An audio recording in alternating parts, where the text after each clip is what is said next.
Okay. Welcome to the Westborough Affordable Housing Trust meeting of Monday, June 17, 2024. It's 9 a.m. We're in Memorial Hall in Town Hall. And the meeting will be recorded live and sent out live on Westborough TV and also recorded by Westborough TV, so thank you. All right, call to order. We're going to skip approval of minutes. We have a lot of things to go through, so I ask people to be brief in comments, if you can. First thing on the agenda is the Homeborough program that we have an agreement. We had a red-lined agreement, or actually blue-lined agreement, back from Metro West. So, Alan, you want to talk to that?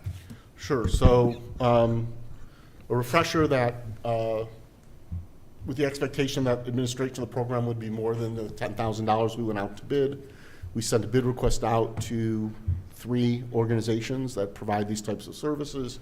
Metro West Collaborative Development responded with a bid of $21,375 to manage the program for a year, with identification that should the program expand, what that cost might look like on an incremental scale in the future over the course of that year. We had previously allocated $17,500 towards managing this program when it was going to be funded by the TD Bank grant request that we did not receive. We were not awarded. And so in past conversations, we've discussed allocating $120,000 or $125,000 for direct assistance. So what we want to do today is we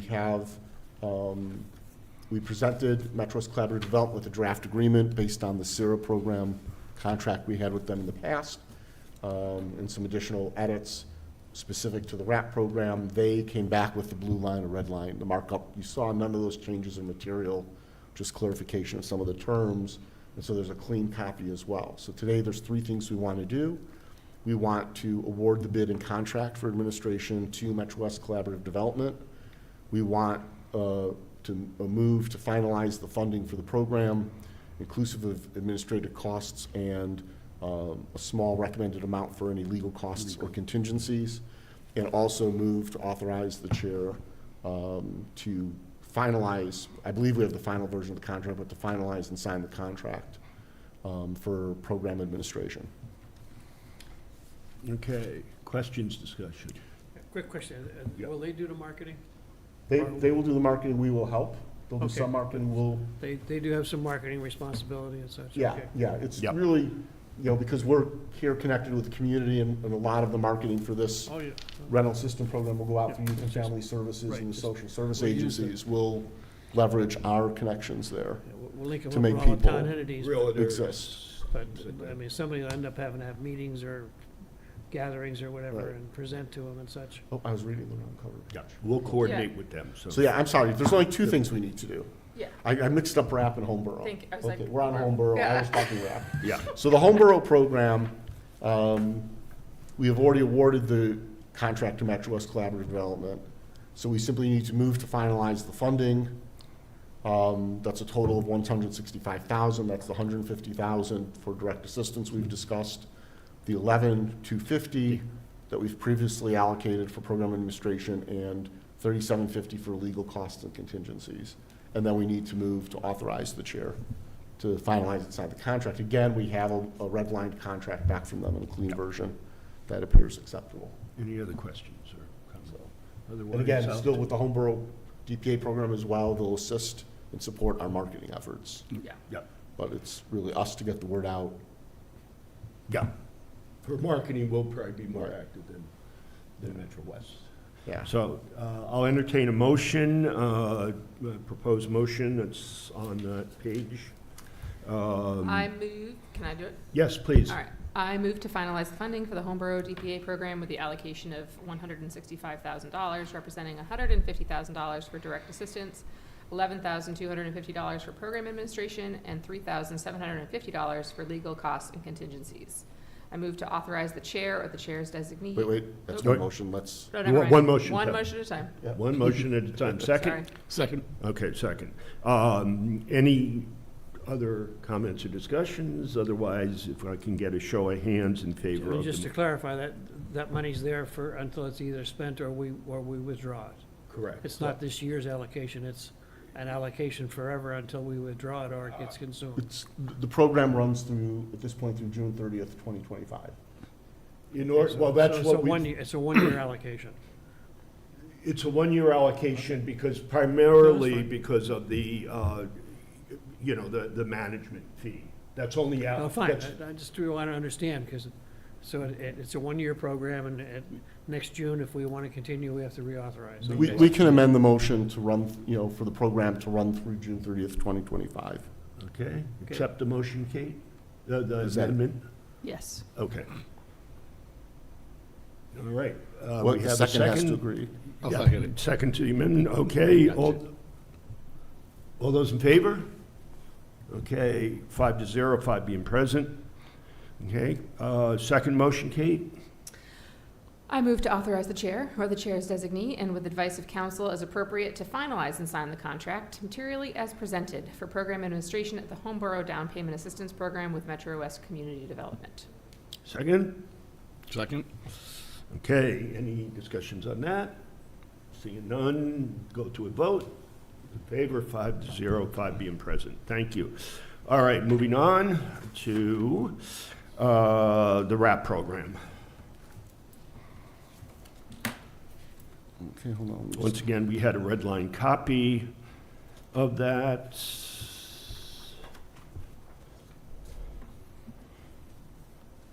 Okay, so again, here, I apologize for prior confusion. This Yeah, go is ahead. the Westborough Rental Assistance Program Administration. This replaces the grant we did not receive from TD Bank Charitable Foundation that we will look to apply to again next year, as well as other sources.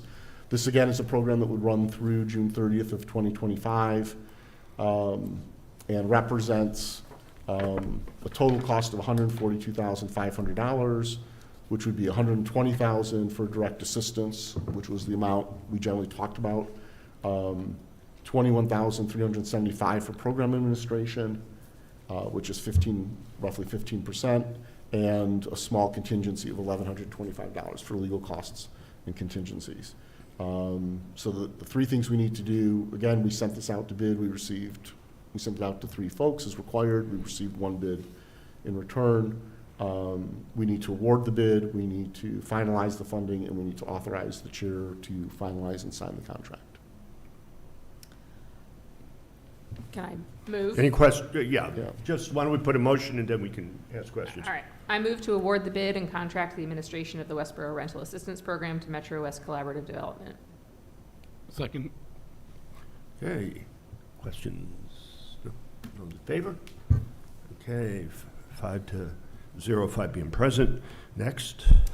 I move to finalize the funding for the Westborough Rental Assistance Program with the allocation of $142,500, representing $120,000 for direct assistance, $21,375 for program administration, and $1,125 for legal costs and contingencies.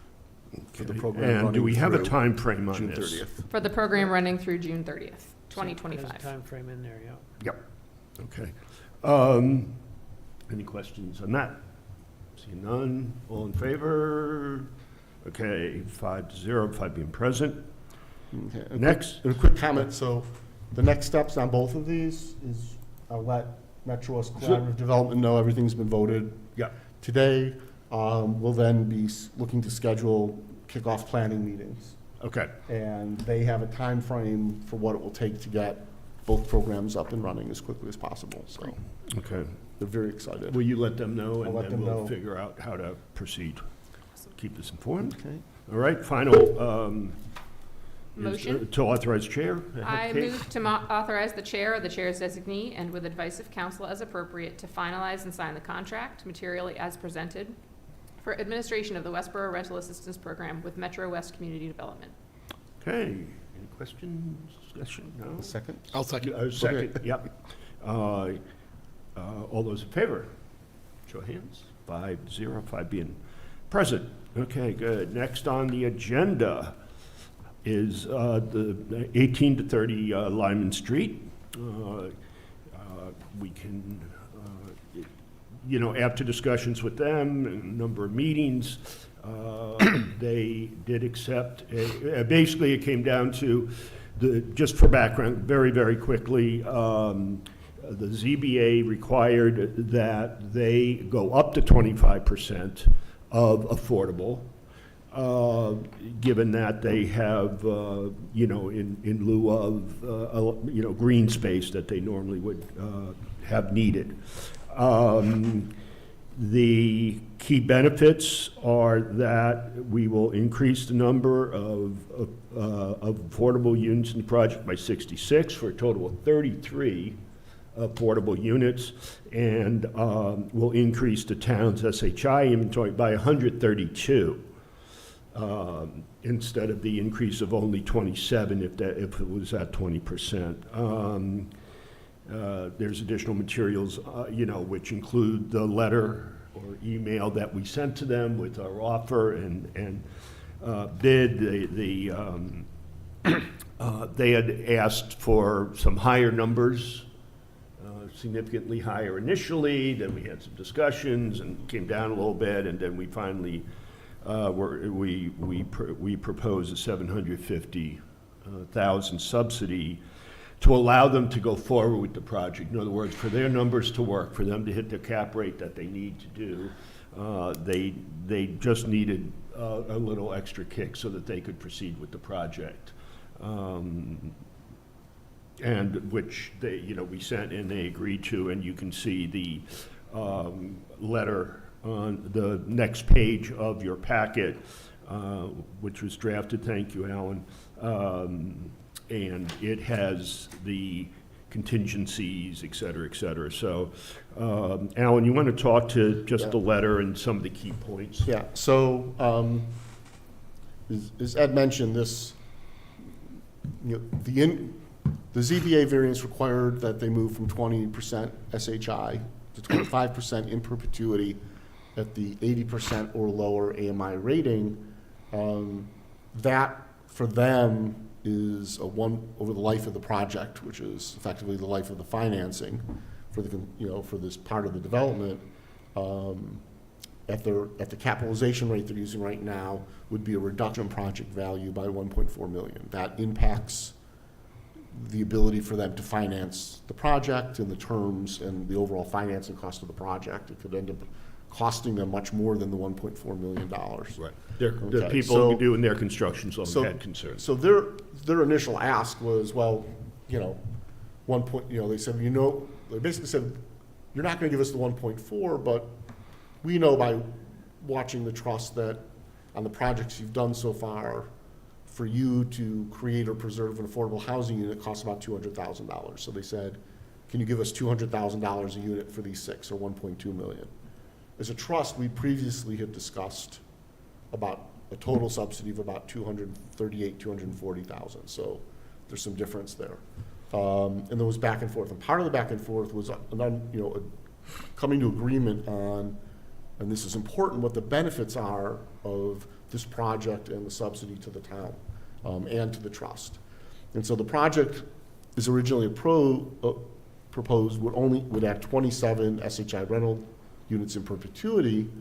That increased now to 33. So that's actual physical units. Increasing the percentage, however, gets the full project added to our SHI inventory. That's a net increase of 132. Given the town's current SHI inventory projections, the addition of these 105 additional units to the inventory at this time is significant in our ongoing effort to maintain compliance with Mass General Law Chapter 40B thresholds. The project and the affordable component are in line with the trust's mission and guiding principles. The project and the affordable housing component are in line with the town's master plan as well. Beyond the housing affordability scope of the trust, the developer expects the town to benefit from an increased valuation of the property due to not only the addition of the residential units, but an increased valuation for the retail, restaurant, and office components of the property, right? So commercial Commercial properties that are rental, a large part of their valuation is the revenue they generate and the profitability of their operation. So having a healthier center with all of the retail spaces filled with, more retail options, and higher volume of retail will increase the value of that component of the property as well. Some of the considerations that we looked at, is with respect to the trust is what's our current availability of funds, unencumbered and unallocated to do this.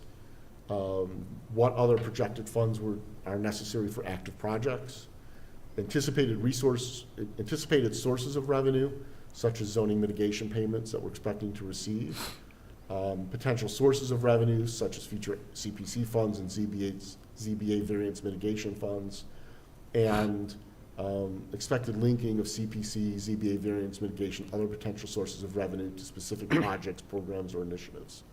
Right, so the question is, do we have the funds to do this?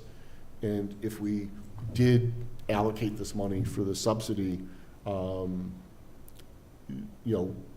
would we be basically binding our hands, right? Yeah. Would we be limiting what we could do for other projects? And we feel that, and we'll get into the finances more in detail, but that we can certainly afford to do this. It's certainly within line with our mission. We had talked at previous meetings, and the working group had discussed some of the contingencies, right? So EOHLC will not let the property split 55 plus restricted and non.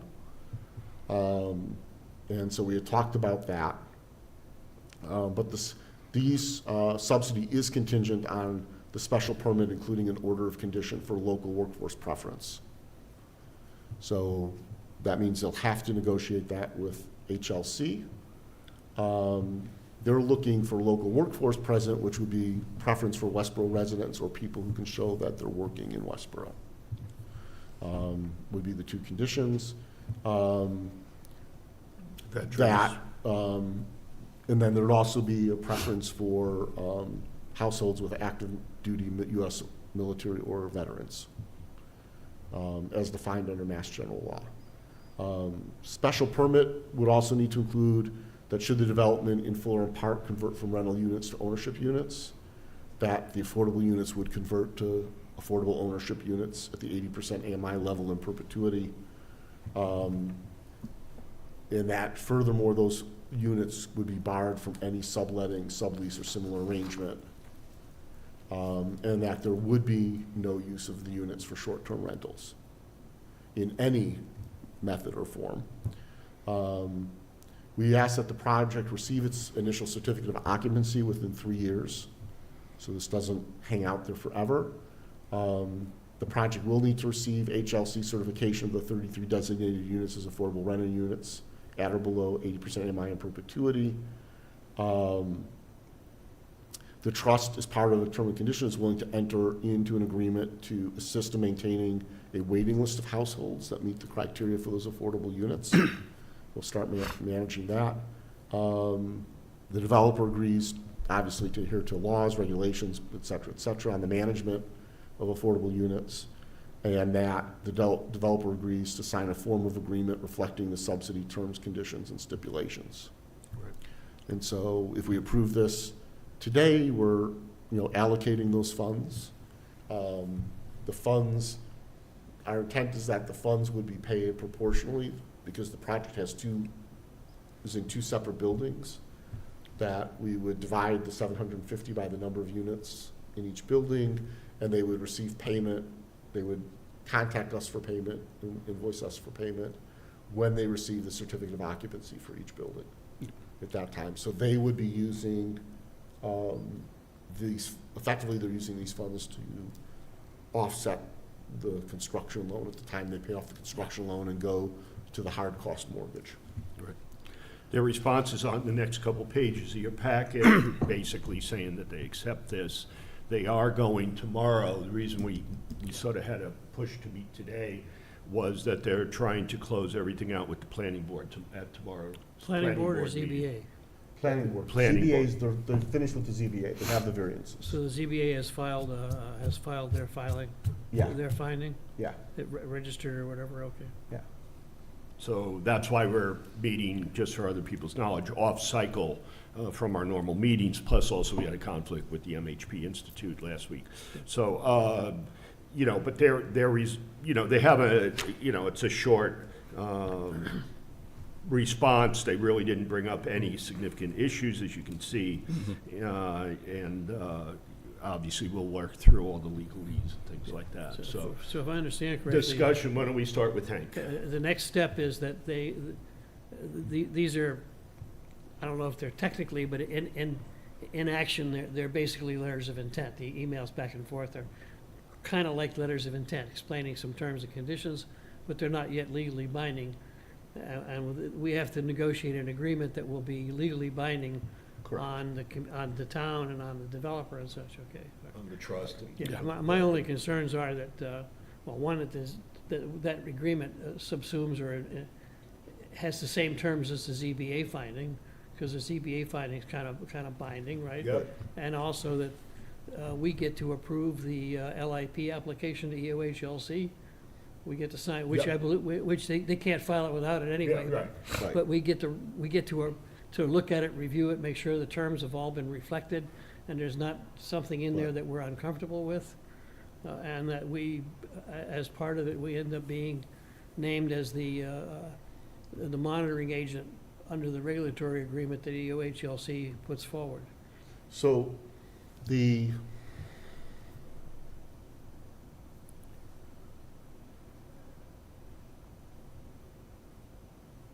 as far as the monitoring agent goes, if they obtain any funding from Mass Housing, then Mass Housing or HLC would be the monitoring agent for the duration of that funding, and that would transfer to the town. Yeah, I mean, Right. but usually under the LIPs, there's a monitoring agent. I'm not familiar Yeah. with the rental. There's a monitoring agent, and we would be like one of the monitoring agents, if you will. Okay. So we just, Yeah. again, That'll all come Yeah, out in it'll- the. no, just those are the things that probably I'd be looking to understand Yeah. that they do belong in our legal, whatever Yeah. kind of development agreement. I'm Yeah. used to calling it an LDA, but this is really not an LDA, it's a It's different kind very, of. it'll read very similar to an LDA. Right. That's, But it's basically, It's a development here's agreement the requirements. between the trust, Right. I say probably between the trust, the town, and the developer. right. Yeah, Okay, 'cause probably So- because. Because the town's well- issuing the permit. Well, Correct. so what will happen is having this agreement becomes a condition of the permit, Right, okay. right? Of the special permit that they need. And so that's the reference there. We'll reference the ZBA decision that set the threshold at 25% in perpetuity and those conditions. So all that'll come into play. And then as far as monitoring is if there is no financing from the state, then the town is the monitoring agent. And we would end up providing that function as an agent of the town. Yeah, okay. The other thing, we ought to just be aware that I don't know if EOHLC will grant them 100% local preference on the affordable units. Typically, they grant 70%, but I don't know that we are gonna Yeah, worry it's- about That's that for line. negotiation. Yeah, That they need to right. do, but. Yeah, we understand the limits, and the veteran preference can't be localized, Right. right? Right. So it'll be There. people who live and work in Westborough, then a veteran who lives anywhere in the Commonwealth, Right. and then the general population. Right. Would be for those. Right, so for those affordable we'll, you know, this Yeah. is so voted and approved, and, well, we have approved it, but, or we need to approve the subsidy. We'll start with legal and try to see where they are and, you know, meet with And them. again, The working group will continue Yeah. until we get to the final. Yeah. Also somewhat concerned that the terms and conditions around condo conversion have to be pretty strong, so. Sure. Yeah. We don't end up with a gotcha. Yeah, we'll Yeah. make sure I'm not- that. I I'm not- understand, it's just I'm not- concerns I had, it doesn't change the I'm not, decision. I'm not sure the special, there, there may be, I don't know where they are with it, there may be a condition of the special permit that prevents condo Okay, conversion. that makes So, it just, But for us, it's, if these units convert from rental to ownership, then they convert Right. from affordable Right. rental to affordable right, owner. and, In perpetuity, they have to comply. but you gotta tie down what price they convert at and things like that. At How 80 that price- at the 80% 80% AMI, because they're AMI. 80% AMI now. Again, Right. the legal eagle's gotta put that in the right terminology, so Yes. we don't Oh, yeah. would have gotcha. Yep, yep. We'll get that, so. Because, I mean, developers don't wanna own this stuff forever. They're in it for a period of time and then they're out. Yep. So they're gonna sell it. Well, although they've owned the center since. Center since forever, but Well, I mean, for a long I time. mean, But no, you're No, no, I right. get it, But I get I it. mean, Right. you know. Everything is at some point. Everything, I mean, they're not looking, as opposed to another Right. project we're looking at, to do a flip. They're not planning to do a flip, I Right, understand. that. okay, Right. but nevertheless, you want to make sure that that's down. So, you know, the working group will continue working with the developers to ensure that we have all this. We'll make sure that everything is passed around for comments and concerns and discussion, et cetera. So, Should I make the motion? yep, why don't you make the motion? Okay, because I typoed in the draft motion. So I move to allocate the sum of $755,000, comprised of $5,000 for legal fees and contingencies, and $750,000 as a local subsidy to the 1830 Lyman Street project, subject to the terms and conditions as presented, and to be set forth in an appropriate agreement between the trust and the developer, Colangelo, Massachusetts Real Estates LLC. Okay. Second. Any other discussion or vote? We have a second? Just 2 seconds. Second. Okay. Any other discussion before vote? I think we've heard from folks. Okay, great. All those in favor of the 750,000 plus allocation? Thank you.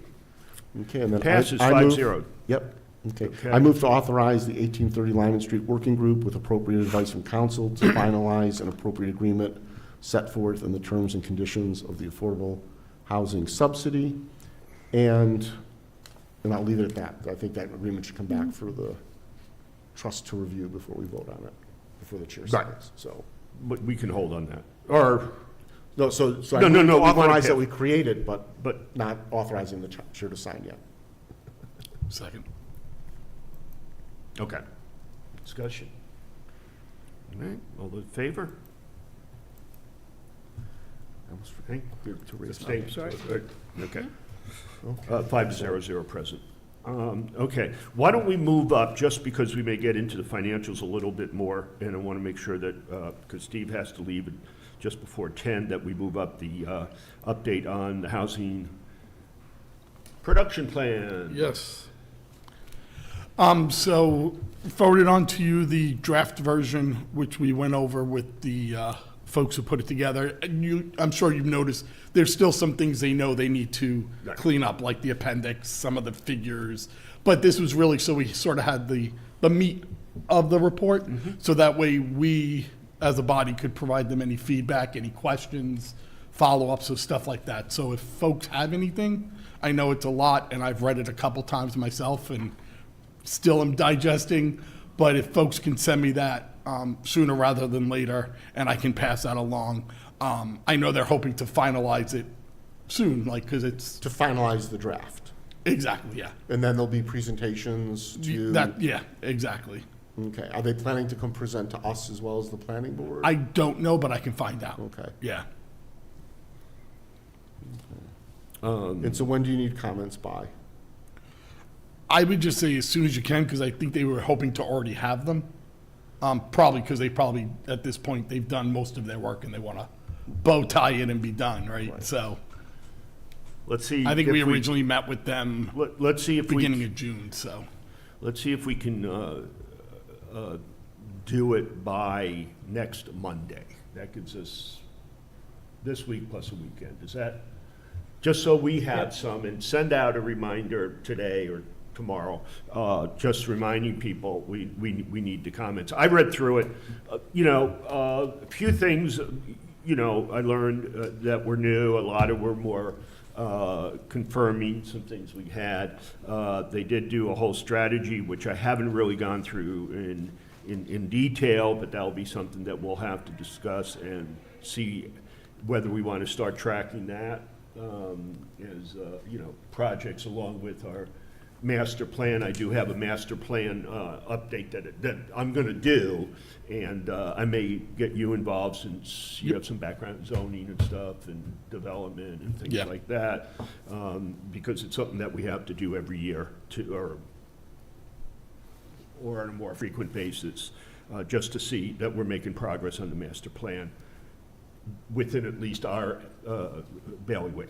Yeah, Okay. and to your point, the strategy, I think, is also where they're looking for Yeah, some the more most feedback. feedback, Because yeah. Right. everything else is sort of factual, right? Yes, yeah. And that's sort of well, now that we've read all this, here's what we think. Yeah, So- but once again, we still see the significant burden, Exactly. burdens on rentals primarily. Okay, any other questions on that? Right, good. All right, so week from today, please have the comments into Stephen. All right, moving on, do we want to do the partnership appointment, or want to wait and keep that in line? We will have a quorum still. The housing Yeah. partnership. We can wait on that. Let's. Okay, let's wait on that. Let's go to, if we can bring up on the screen, I think our next Yeah. is our financials, which I can talk to.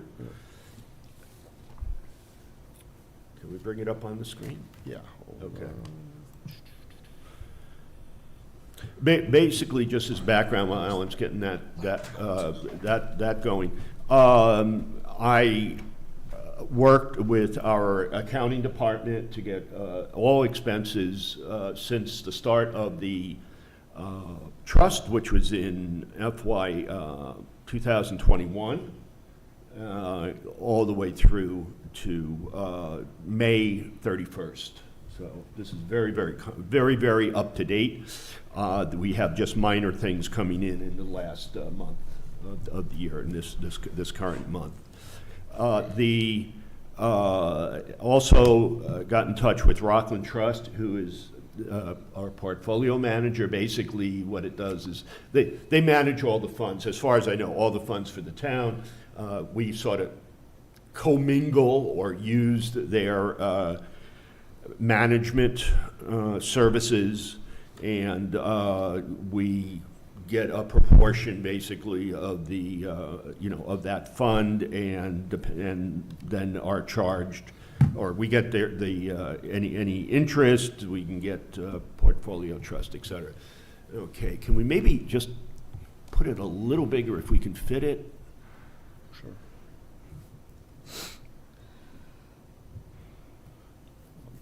Okay.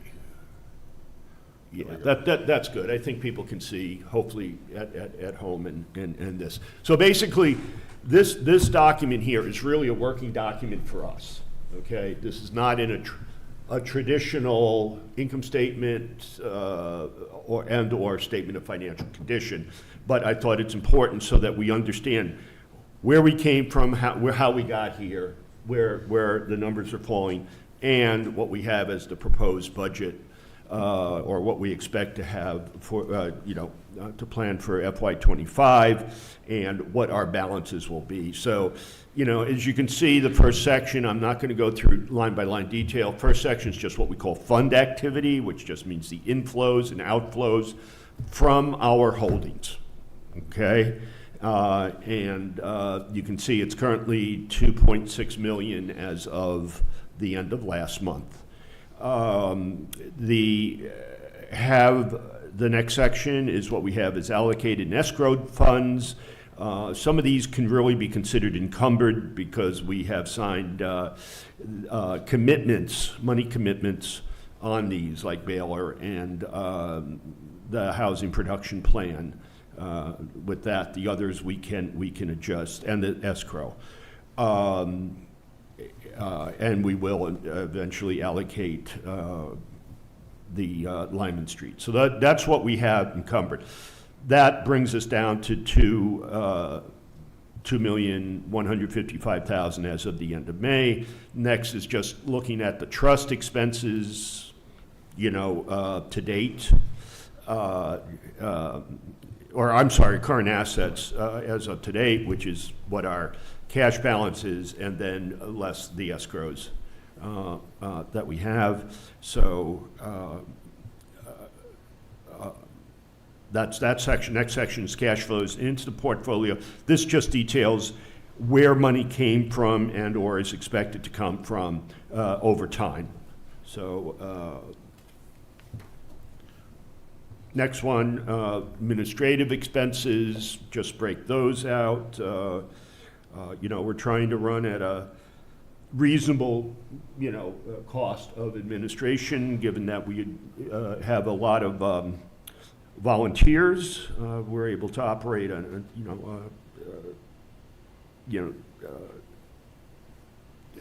low overhead. That's the right word. Okay, the next is Can I just, just ask, good questions. why is the website so much more expensive? Yeah, I was about to ask the same thing. Okay, so the website cost isn't just the annual operating cost, it was the cost of doing the upgrade to the new Okay. platform. Okay. So it'll be, you'll notice it's back down to a lower, So it should come back down. the projection, the Yeah. budget for next year is Oh, $1,250, projected, okay, which I'm- is operating cost plus if we want to do it, if we need to do any small customizations, Gotcha. given the new platform. Got it, sorry, I'm Yep. trying to go back and forth between the date. Yeah. Yep. The rows and the columns, so, okay, Yep. thank And- you. Okay. The next, what did here was organize the projects kind of in the order of active projects that are at the top, and then at the bottom are projects that have, that we took on but have either finished or have, decided not to proceed or didn't need to proceed with. So, it just gives you a total of all the money we've spent. If you look up at the 531 column, third from the right, that shows you how much we've spent to date, actually, on projects. You combine that with what we spent on administration, that's really what our expenses have been over the past 4 years, 4 fiscal years. Okay, so that,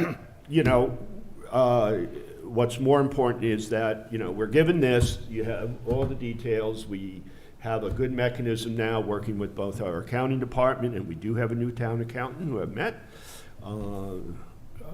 that started, I think, beginning of the month, and, but Jenny Otten, and just give a shout out to her, has been very, very helpful in providing, and we did find a few mistakes, a few errors, things that we were able to reconcile with that. So, given that, And what we'd like to do is turn more to the are there any other questions? Yeah, questions just a on couple of this. questions, quick. I mean, we're showing 2024 spending of 692 and change there. I just wonder what's in that spending. Well, all the items, the 692 is a total of everything we What spent. we will have spent by the end of the fiscal year, Pretty much. I mean, Okay. this is as of 531. or, okay, that's what we have already spent, okay. That is what we have spent to date. And that includes big ticket items like the Yep, purchase of 6 yeah, Beach Street. Beach Street, no, I understand now. Yeah, that's the biggest And, one. uh, But also the buy down. Sarah program, The LIP program, the buy down of, Lawton's Way. Lawton's Way. That was another big Because that one. was cash out the door. Yeah. The other question I had, we're not reflecting any CPC funds in '25. Implication being, we don't believe we'll be able to be ready to go to town meeting and ask for money, or, Well, so we didn't put any in because, the CPC hasn't set up their process for Okay. applications and their criteria. And so we really. most importantly, there needs to be a discussion about, how the CPC specifically wants to handle affordable housing. In some communities, developers can go directly to the CPC and ask for money. MHP recommends it as a best practice that the CPC have a policy that says if a developer wants CPC money, they go to the housing trust evaluates it, and then it comes to the CPC. The 10%, the 10% of the fee collected goes to affordable housing. It doesn't have to By law. come. No, by it doesn't law. have to go to the Right, trust, I It understand. doesn't have to go to the trust Right. immediately. Right. We might want them to hold it, they may want to hold it. They do. It's more along the lines of, So we of- just need to influence the policy. yeah, and we need to have a discussion about the policy, and we have to identify a project or projects that would warrant Yeah, the funds, understand. and we haven't Because done the that way- yet. The way it works is you put in an application for a specific project. Oh, I understand. To the C- Right. yeah, oh, okay. I just, What's interesting is one of the challenges is, WBUR actually did a study and found that, well, CPC funds for affordable housing are going to programs around affordable housing. Few, if any, have actually created new housing units. That they're, that they've gone to other, look at us, we've created. Yep. We're creating new housing units, we've preserved housing unit, and we do that. But we're also running other programs like rental assistance and down payment assistance. And so a lot of CPC affordable housing money goes into, affordable housing big picture, but not necessarily the actual creation of new subsidized units. And so one of the discussions that the CPC should be the committee should be having is when they're looking at the affordable housing money, what types of projects and services that they want that to go for. And I think having a housing production plan, and particularly some strategies and priorities, et cetera, Right. will help inform them, both giving them a good background on the state of the world in Westborough and the problems in Westborough as far as affordability. So, that's a key thing. Also, some of the other studies they referenced, we should be, providing those. And, Sarah is our point person on this, and, we'll do that. And then another additional comment. Yeah. I included the 50% and 80% threshold, just to refresh. Our declaration of trust gives the town a basic level of oversight that if we're committing assets, once we've committed 80% of our assets to projects, any further commitment of assets needs concurrence with the select board, or if we have any single commitment that exceeds 50% of our available assets. And so right now, on a strictly cash basis, the 80% threshold is pretty high. It's just under $2.8 million given our assets. When looking forward, if we do a project for Beach Street and High Street, we're committing those assets, right? So they become effectively allocated and then encumbered. And they're no longer part of the asset base that we would use for that calculation. So we are approaching the point where, depending on the projects we undertake, we may need to go for that Blessing. for that concurrence. Authorization, Makes whatever. sense. And Yeah, it it's just- more, it doesn't stop anything, it's just an oversight to make sure that the select board understands what we're doing, feels comfortable with it. Right, And, Yeah. right. And that we're not With putting that- the trust of financial risk. Exactly, Right. yeah. Right, and the encumbrance of, a real estate asset is very different than the encumbrance of cash, Yeah. right? So even if we say we're gonna go out, even if we say, we issue the RFP to someone to redevelop those two properties as a project, we've committed it, but we can cancel that RFP process at any time before closing, right? And even, you look at the LDA with Baylor Avenue, we have the right to get the property back, right? So the risk profile of committing those types of assets is different than committing cash or having spent the money. So I'm doing a little research to figure out exactly how we have to account for that. in the calculation. So- So we know. This Basic, is something Hank had asked about a couple of Yeah. meetings ago, is Yeah. like, where are we? With respect Yep, to it, no, from good. a It's cash good that you- perspective, we're We very got well to keep off. track so that we stay honest. basically, if you look at the yellow line all the way to the right, this, I think we've incorporated all the expenses, including what we authorized today, particularly for 18 to 30 linemen. So this is a very, I want to say conservative or complete view of what we expect to spend, which would be 1.2, about 1.3 million in the FY '25. The only income of significance we would get is, that we would be looking at is a 200K Dell mitigation money as income, plus a little bit of hopefully portfolio money, but nothing of substance, 45,000. So that will leave us, assuming these are all paid and everything, nothing else changes, which is probably not the case. At the end of FY '25, we would have about 1.4 million in available funding. And it was, with respect to the Dell Web mitigation, the Dell Web mitigation is the 1.4 million in mitigation from the special permit. The stabilization is the ZBA decision, the 9 million. So with that 1.4 million, it was structured that it's $200,000 per building, but the way it's worded was the first payment for the first 3 came at the end of 3 years of the project.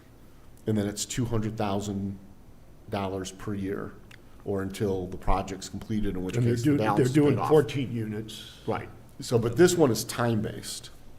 So given the timing of fall town meeting, there may be another payment in. Okay. So that may become 400,000. We'll look So- into that, and we'll have the warrant article to do the transfer as we did. Other questions on the budget. Once again, this is something where we control it, we can continue to control it, but it's at least given us Helps understand where we're at. exactly. It just reminds me how difficult it is to spend $1 million. It's not. It is a lot of, no. It's a lot of When you work. think about it, we've got 2 years of work and spending $1 million. I mean, that's spending $1 million Oh. wisely and in Wisely, a controlled way No, is really difficult. Yeah, the word wisely, I think, is critical to that. Producing $1 It's million easy to spend it, but Yeah, to no, but- spend it wisely. Right, to- Thank you, Hank. All right, given our timing and everything, I'll entertain a motion to. Well, let me, I'm let me, sorry. let me pull up the budget. Oh, you just have the budget? This is numbers? so. Oh, so okay. what- So Yeah. there is something that we do need to do, is we do need to vote to authorize an operating budget for 2025. And because all of our project votes are project-specific, the operating budget is just the cost of administering the trust, which we've included, probably a better estimate for potential legal fees, looking at the coming year, that aren't assigned to any specific projects. IT and Microsoft, IT general support and Microsoft 365 licensing through the town, the website operations, and some room for some minor work there if need be. We've added a small budget for general administration, things that we've been paying out of pocket unreimbursed, like postage when we do neighborhood mailings. It'd be great to get, banners or signage for our properties, right, things of that nature.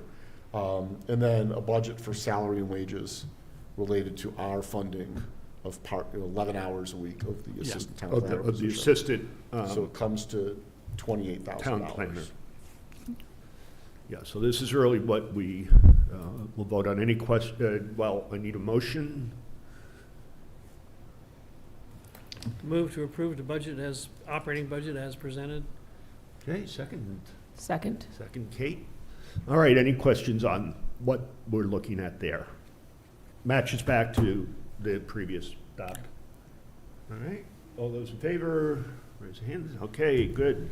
We passed our administrative portion of that All right, we're doing well here. I think housing production plan we got. We're actually ahead of schedule a little bit.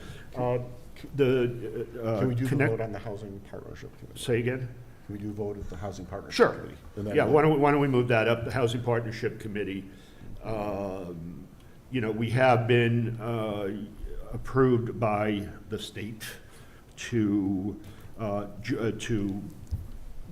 if you will, merge the trust with the partnership committee, so that we have either a partial or a group as a whole for appointment to that.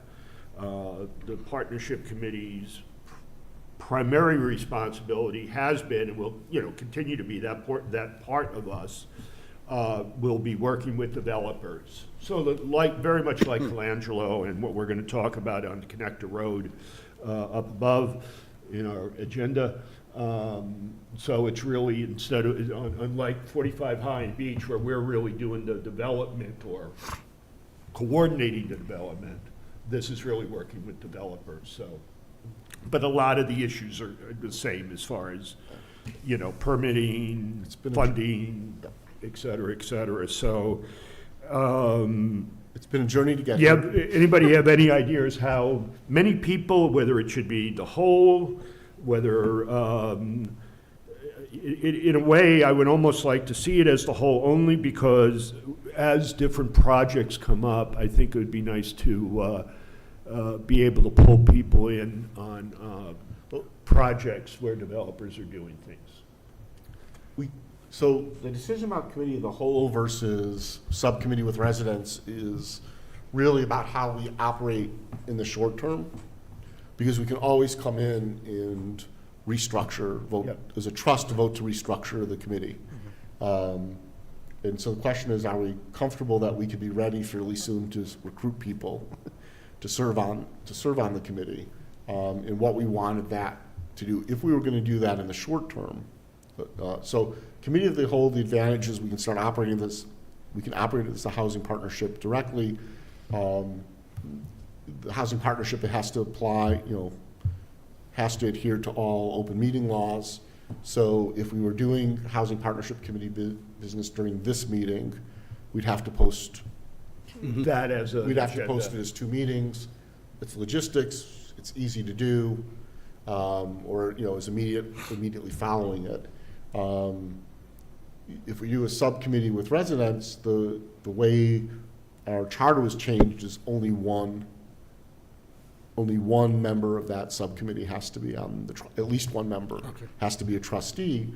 If we're going to do it in the short term, I would suggest we structure it as a 5-member committee with 3 trustees so that we have an immediate quorum. Yeah. And all there. The difference is, and it's not trustees who aren't on the housing partnership committee, if we do a subcommittee, can still get involved in projects and working groups with developers. It really comes into what type of quorum we want and things of that nature. Expediency says committee of the whole in the short term. We're already serving in the function of housing partnership committee with the developers who've come to us because we're the only place to go. And that we then look and say, okay, let's write the charter let's update the charge of the housing partnership committee, have it well delineated. Yep. What are we looking for volunteers to do? What's our expectations? And then we can start getting folks interested. When folks are interested, we can change the structure and make those appointments. So the proposal is to, So Summarize if it, people or are you- comfortable with that, I would move to create the Housing Partnership Committee as a committee of the whole of the Westborough Affordable Housing Trust, appointing all trustees as members of the Housing Partnership Committee. Second. discussion. Favor? All those in favor? Did we get a second? Yeah. Oh, yeah, we got a second. All right, all those in favor? Yeah. Yep, got 5-0, 5 being present. Thank you. 25 Connector Road. 45 Connector Road, right. quickly before? I gotta actually step out now, but Okay. Okay, yeah, You you're want to good to go. participate on this? Yes. Okay. Yes. So yes, noted. we'll Yeah. keep you on this one. I'll be in touch, folks. Okay. So, Thank yeah, you. basically Connector Road, there's a property up there that had been the Sonesta Hotel, or extended, it was an extended stay kind Oh, of. yeah, sure, okay, it's right of, off Route 9 there. You know, of development. It's being, or it has been sold to a development group out of Provo, Utah. And we did have a discussion with them. What they want to do is to convert those units, which are mostly one bedroom. I don't have the breakdown. There's 109 units in total. Most are one bedroom. There are some two bedrooms at the property. They have by zoning will do 20% of the units as affordable. Okay, so that's sort of in the bag, if you will. We would like to create a working group that can, just like we did with Colangelo, talk to them to see what it might take to increase from the 20 to 25. And we may want to, and this is just my opinion, you know, look at other AMI levels to. So in the initial Provide. conversation, they're willing to look at having units at 50% and 60% AMI levels, as that opens up additional funding opportunity from the state. Right. And so what they're looking for right now is, I believe this is their first development or project in Massachusetts. In Massachusetts it is. And so they're looking for guidance and introductions into the state process for financing, and understanding what those options are, and an understanding of how that financing works as projects move forward in the future. You know, their view is a development company. They do develop, hold, and manage, but they also do develop and sell. And so, And so they want to make sure that, you know, any benefits and any programs, they want to understand how that transfers with the property right. as well. And so it was really good conversation. The other component of the project is 5% of the units in total will be handicap accessible. That's based on guidelines from, I forget the Architecture Association and recommendations. Also, it's codified to an extent in our zoning bylaws. And so they're interested in discussing do we only want one handicap accessible affordable unit, or what mix do we want there? So they're open to all of those discussions. They've owned the property for 2 years. They mentioned that they're 2 years into their 3-year financing. So they're looking to understand what they're doing with the property and having the permits to move forward within the next year. Because their timing, they're focused on the property. They obviously want it to move faster than that. So our action right now would be to create a working group to assist them in exploring funding and subsidies, and to discuss AMI levels and potential local subsidy, other contingencies we would want, if, to both, encourage them and enable them to go to 25% AMI. So, It sounds like the right thing to do. Yep. But And- millions of questions, but they all revolve, a lot of them get answered when you understand the financing environment. yeah. This is a very financing-driven Yes, project. It is. very much so, because they have the building in place, And unlike Colangelo, which was a lot of. At one level, it gives us the opportunity to learn a lot about the financing issues. Yeah. Yep.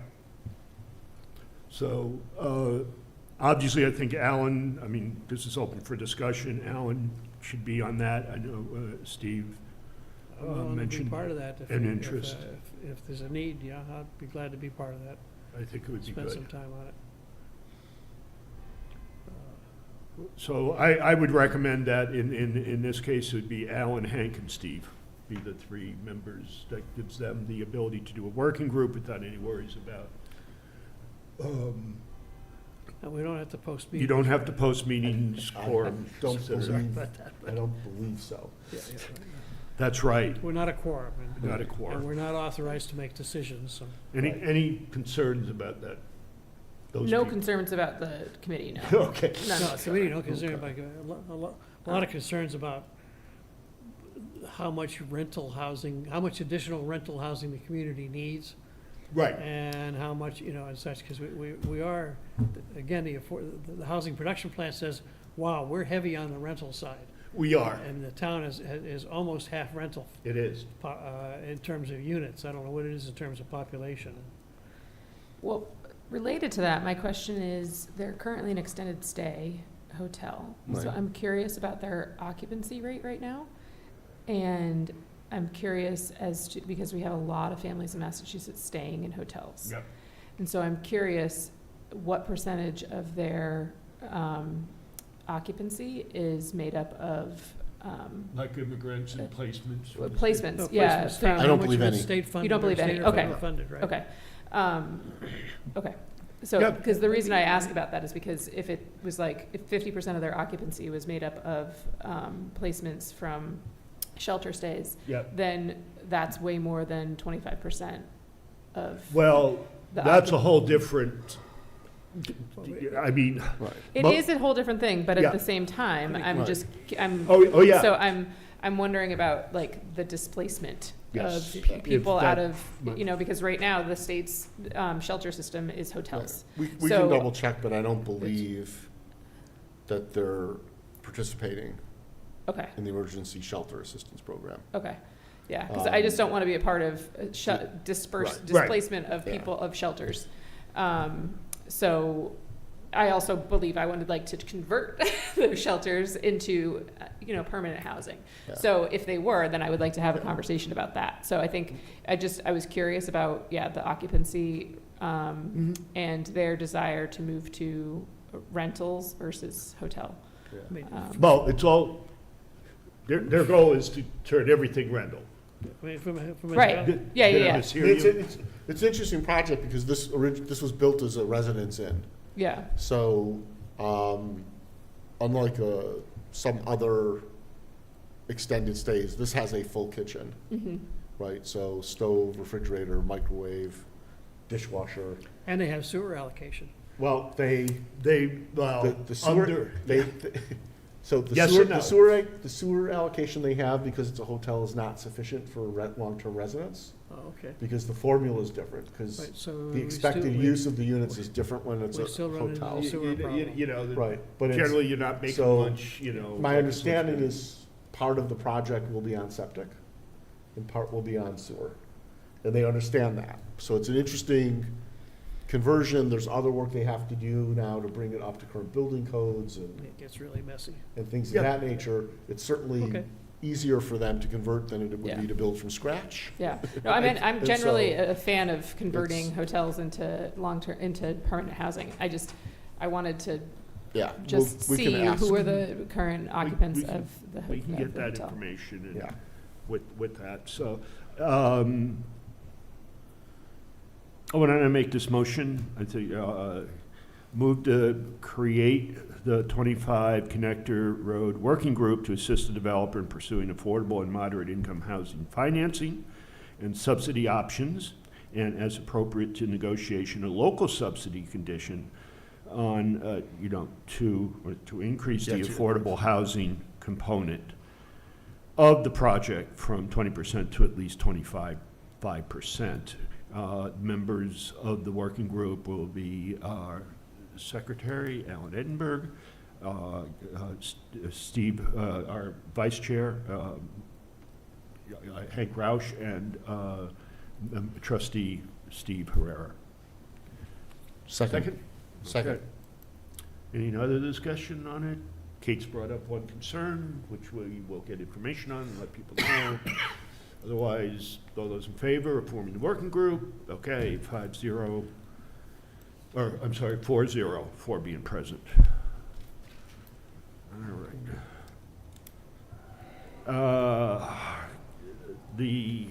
All right, MHP guidance on the Rogers Road properties. And Alan, you had a conversation with MHP Yeah.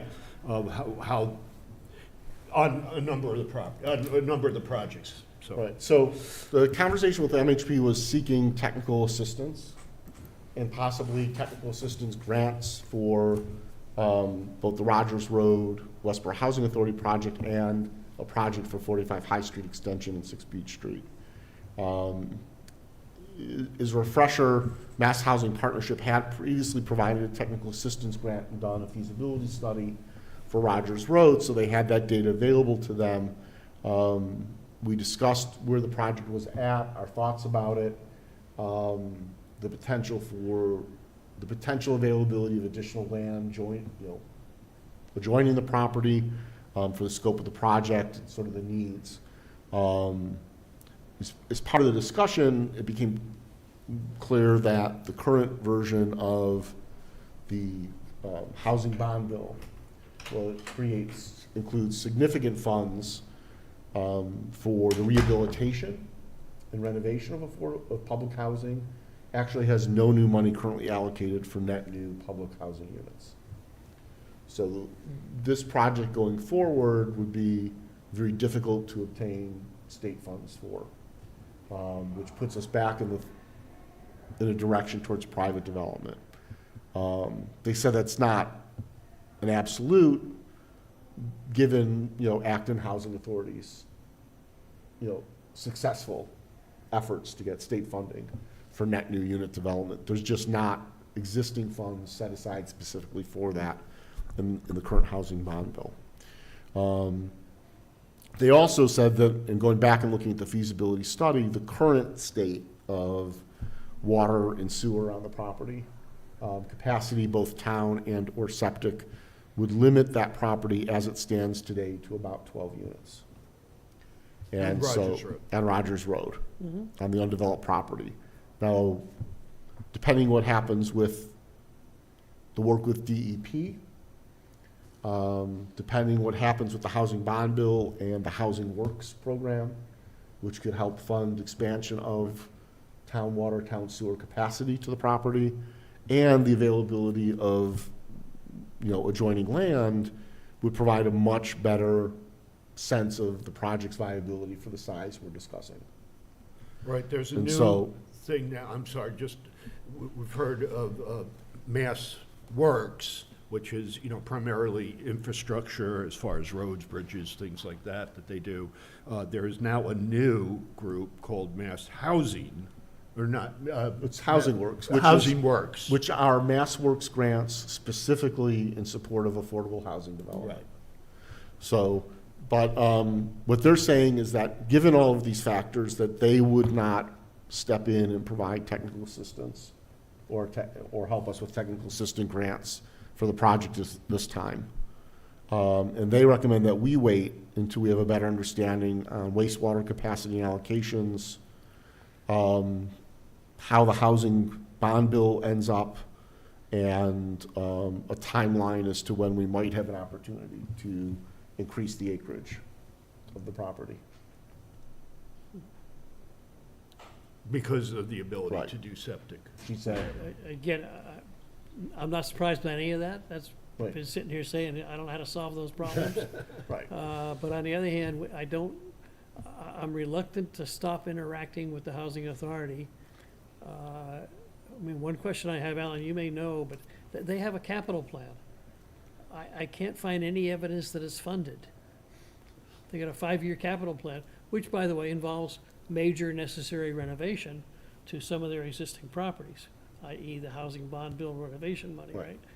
right? Sort of their kind of cursory cut is, well, when we do these major renovations, how do we find a place to put the tenants somewhere? Well, you may be able to make something that helps make things work, right? I think we need to keep interacting with them and keep them moving forward Oh, absolutely. with plans, Yeah, and realizing, hey, we probably can't actually do anything on that property, but maybe what we need to do is go find another piece of property. I don't know. They haven't even looked at that. I mean, it was kind of like this was the Bluebird. We got this nice piece of land, why don't we do something with it? Well, let's go at it from the other angle. We have some needs. How do we satisfy the needs? And it is, given the complexity there, are there other alternatives, other ways to make this thing happen? right. So, I don't know how to keep that relationship going, but I think we gotta keep talking to them.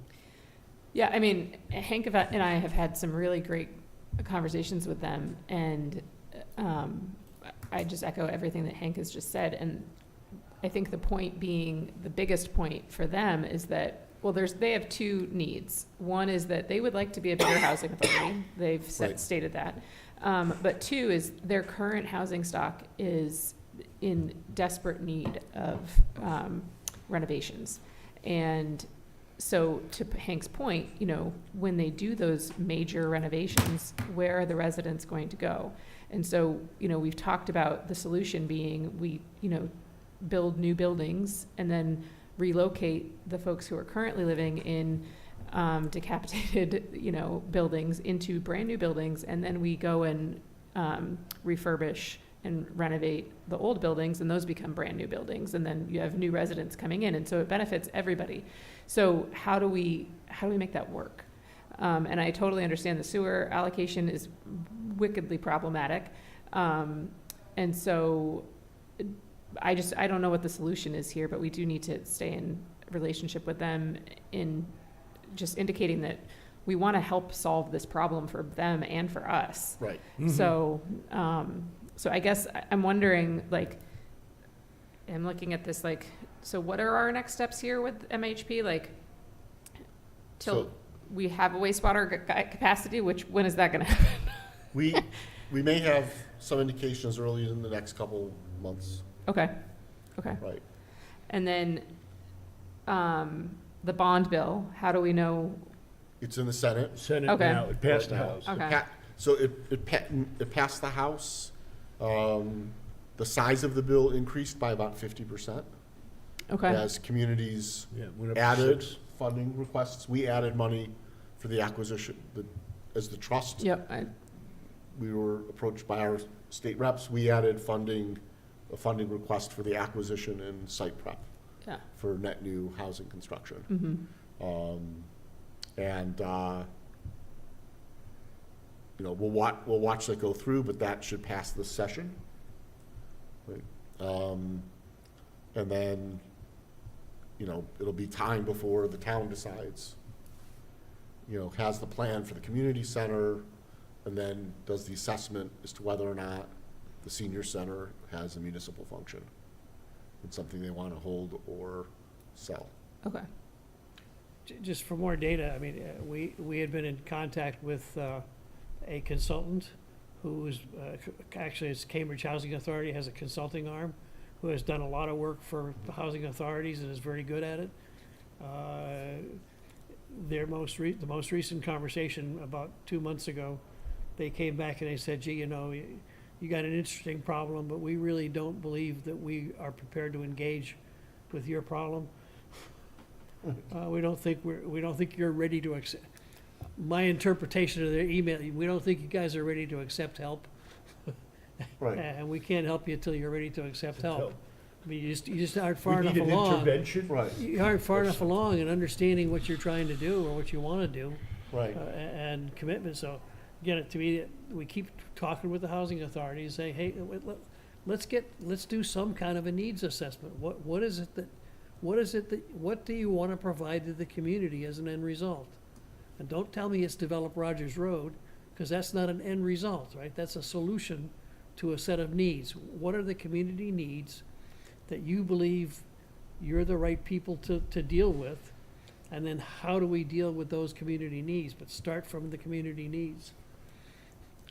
Because, Rogers Road is just, the feasibility analysis says it's a 20% probability Right. that it's gonna meet any kind of set of needs as it is, right? So, One of the things they brought up, the MHP Institute, was particularly a whole section on supportive housing, yep, where you need various levels of support systems, everything from even, people living, at the location, people with various degrees of, possible disabilities and other needs, and, they're sort of can live on their own, but not completely. And a lot of those supportive And services that's are some of other the things things like, that they currently do. Right. One way or the other. right. And a lot of those supportive housing services are also things like helping families understand budgeting. Oh, yeah. And, And the Housing Authority You know, has recently insurance. contracted with, I'm not sure who they've contracted with, I forget who it was, but they did contract with an outside service provider so that they are providing supportive services, case management service type services, 1 day a week in, I don't know what location, it's probably the Rogers Road location. Yeah. And so, because they have a need for that, they definitely have identified that there's a need to have support for their residents, and so, or for the tenants. So I think that supportive housing is, could be part of their need that they want to fill. To your point, Hank, they think there's a lot of, there's a huge And that need for changes supportive some housing. dynamics of what, Yeah, and- not dynamics, but possibly some. If you're going to develop housing, there may be, They've got to completely Yes, revisit their model. I mean, Yep. for some reason, some years ago, they made a decision that they don't take Section 8 vouchers.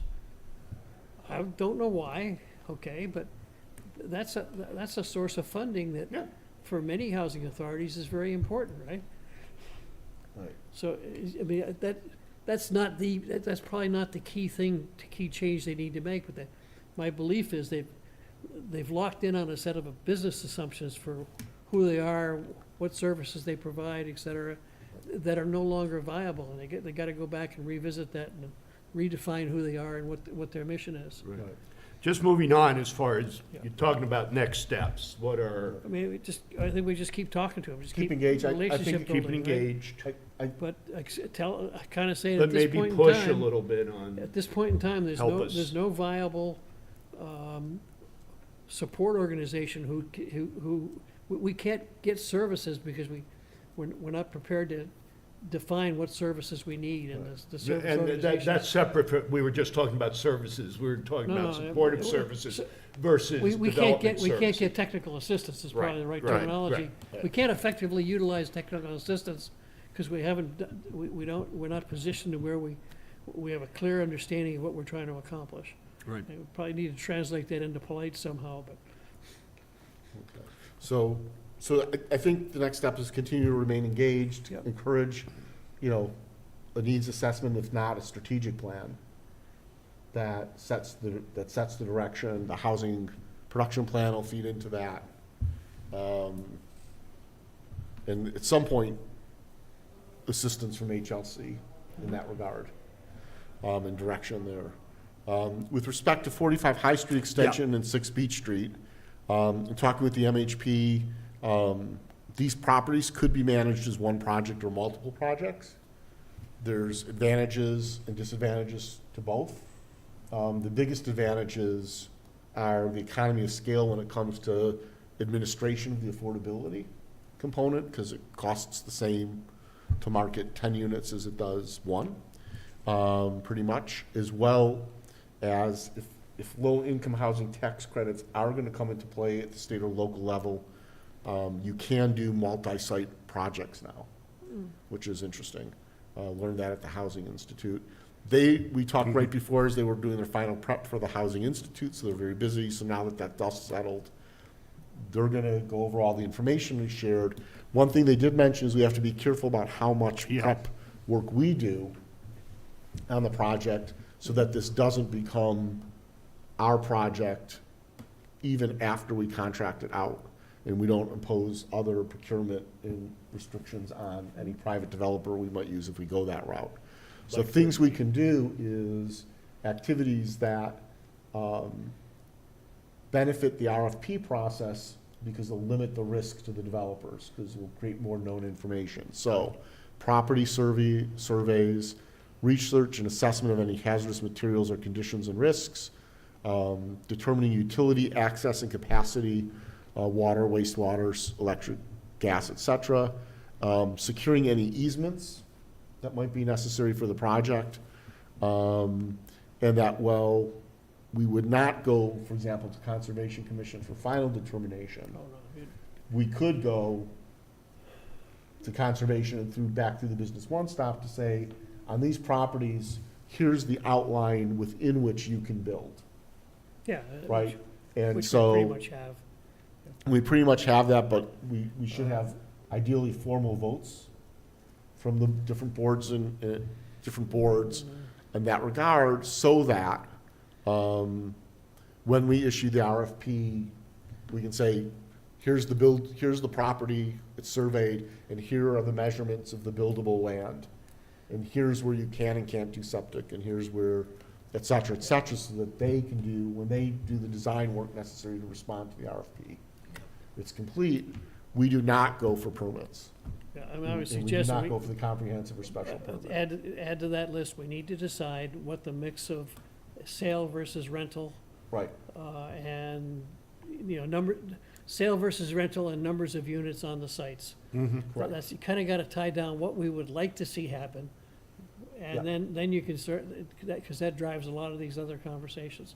And you won't have, I think it'd be difficult to have an informed conversation with a developer till you can Right. say, this is what I'd like to do. And to It's- do that, we need to do at least a cursory financial analysis of how we would fund it. How a private developer would go about funding it. Because we're not gonna fund it, right? We're gonna provide some subsidies, Right, but right. there's We gonna, can provide some- we need to put together at least a cursory model of, with a mix of housing, or more than one mix of housing, as to how you would financially make the project viable. These are Yeah. not easy projects to make financially viable. Right, so, and it's challenged because it's a small project. And Oh, yeah. HLC and Mass Housing are predominantly interested in projects with 30 to Sure, 35 units or more. they're not interested in doing a lot of work on this kind of thing. Right, so, the proposed action would be to create formally create a working group for these two properties as a project to, put together the proposal for what we want for the property and to start going before the committees to say, we're looking for a vote of support. Well, what we did learn at the Institute, because both Ed and I attended the session on using town-owned property for public housing and putting it out to bid. And at first it's like, well, does this apply to us? Well, yes, because we own the property and we're a municipal entity, so it's for us. One of the things they said is it's good to have all of your boards and committees in line, Oh, yeah, in agreement with the goal of what the Yep. property is gonna be when Yep. you're done, yep. before you start writing the RFP. And so, the goal of the working group, would be to effectively get all the ducks in a row. Get the buy-in and Check produce an and- RFP. Check the tick marks. And MHP, I suspect, is considering whether they can have the bandwidth to provide technical assistance to help us do that. And even potentially, they have technical assistance grants where they actually create the RFP. Yep. And do, Okay. and do that. Just, we're running. So the running motion would close be to to time. create a working group for the project, comprising 45 High Street Extension and 6 Beach Street. And I'm gonna say, let's not assign people to this, because I don't know. Yeah, Sarah expressed let's an wait, interest. Yeah, I really- let's wait till next month. There's no critical timing that we have to do anything. I'd like to move down issues and correspondence. I have a couple of items. Sure. Mostly from the Institute and, and also from our planning board. One of the things is, Alan and I have been going back and forth, or we've been working with Jenny Gingras, our planning director, on a proposed inclusive zoning bylaw that would come up in the fall town meeting that makes a lot of things more inclusive. And it basically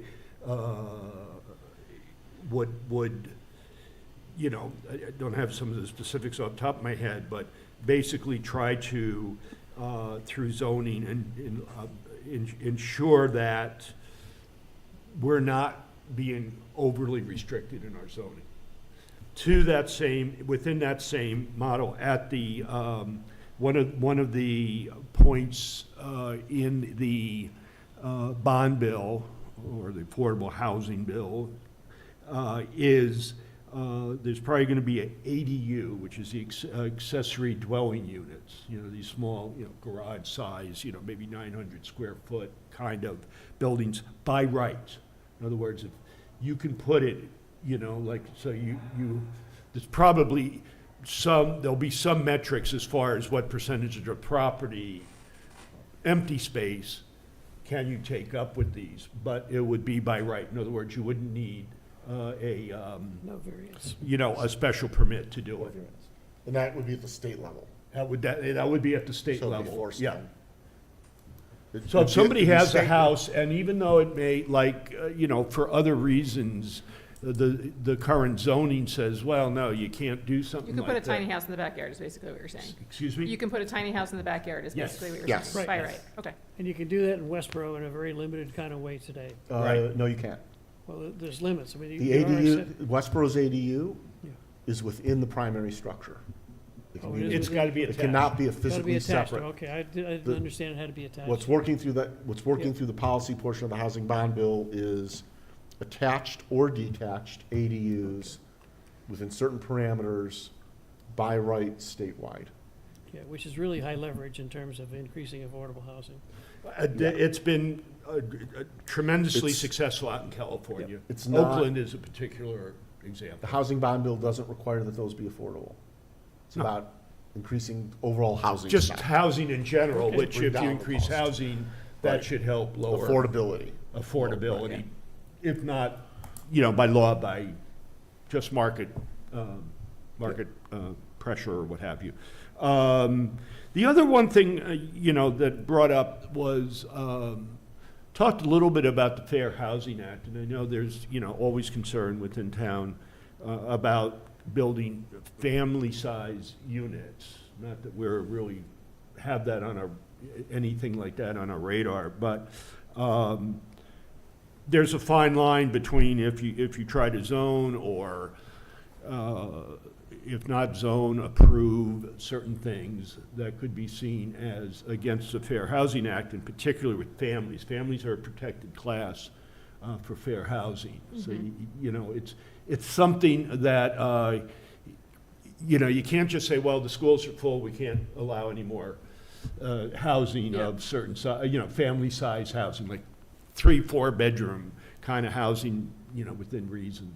So just one more point I picked up there, which was an interesting. The subtext is expect to see an increase in litigation and scrutiny Yep, of zoning bylaws that create conditions that discourage discourage. single Single-family multifamily or family housing, yeah, or that set zoning requirements in a way that make affordable housing, that's family housing, Yeah. infeasible to build financially. So So is this just this'll be- related to zoning, or is it also related to like housing trust projects? Because like all it's- of our trust projects, none of them are, besides Baylor, which you could put Yeah, Baylor's Um, family, family, Lawton was family, Lawton's family. and at this point, some component, if not all, of 45 High Street and 6 Beach Street could be family. might be Yeah. family, Okay, So, different mix. so, but when they look at, zoning with large plot land sizes and huge setbacks for forcing smaller homes, limiting bedrooms in certain zoning districts, things of that nature, they expect by policy that the Attorney General will start Yep. looking at those zoning rules and say, no, you can't vote this, Yep. right? yep, I mean, at the, Or lawsuits that violate, so it's just something we should be conscious Yeah. of. yeah, at the Institute, you know, the thing was the, Ed Augustus, who had been the city manager for Worcester for about Many- 9 many years or years. so, quite a while. Yep. And he is now the secretary for EOHLC. He gave a talk, presented some awards at the second day with that. But just, you know, the housing crisis in Massachusetts is real. We're seeing that just from the market forces of driving up pricing of rental units, and, you know, the production plan shows the house burdenship. So the work we're doing is critically important,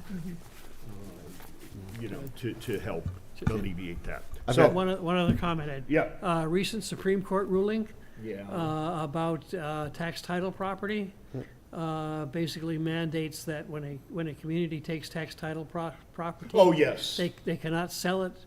They can't just sell it for the value of the taxes or below market. They have to sell it at a price that is fair market value, and the difference between the costs and the taxes owed and the fair Goes- market and the selling price goes No. to the owners of the property. Otherwise, it's an unfair taking. So Right. So something like Baylor, we'd have a very difficult time No. doing again. Actually, it's a bit of a misinterpretation. The Supreme Court ruling says that if the town obtains more money than is owned, that it's owed. then the funds, the surplus funds go to the property owner. The Yeah. town can't keep it. That's what I thought. It's But it- being interpreted in some towns. I guarantee it's being I interpreted. can tell you that on a number of issues, the select board has been Yeah. briefed. I mean, on this in many- recently went through a situation in Hopkinton where the town attorney interpreted it as you have to sell it at auction and put aside any extra proceeds for the owner. Right. Right. I don't know There's- about I the believe selling that's- process, There's but I don't know. there's no requirement that towns have to sell tax title at auction. But they don't have to sell it. Pardon? They don't have to sell it. They don't have to sell it, But but if they they don't do- necessarily have, and if, they don't necessarily have to sell it at auction. You can do an RFP process to Right, sell the but, property. okay, but, yeah, But but it's difficult to sell it below market. I mean, it's gonna be much more difficult to do The it. primary, I the primary don't- issue was that okay, we can get, you can't take It's an a illegal. property Right, I understand. and have the whole thing when only a portion of what the selling price Is winds what's up owed. being Right. It's is just above what the tax taking, the taxes owed are. doing So, something like we did at Baylor is gonna be more difficult in No. the future. what we did at Baylor would not be more difficult in the future. Okay, Under you the guys rules. can Trust bicker me. after Okay. the We can meeting. talk, we can talk offline. Okay, That's what I- I'll that's- entertain a that's what motion I'm for being told. adjournment. Wait, Kate. I've got two quick issues in Oh, correspondence. okay, go ahead. The property on Glen Street we talked about last meeting, The property, on Glen Street. I did try reaching Oh. out to the owner, did not hear back. It may have been sold. okay. And then the property owner on Lackey Street, who was looking at doing 5 single-family units. Yeah, oh, yes. His property is currently situated such that he has two Fronted, two frontal properties that can be built A&R, so authorization not required. Right. So he has decided, rather than doing 5 units, one being affordable, that he's simply gonna develop those 2 and not develop the rest of his land.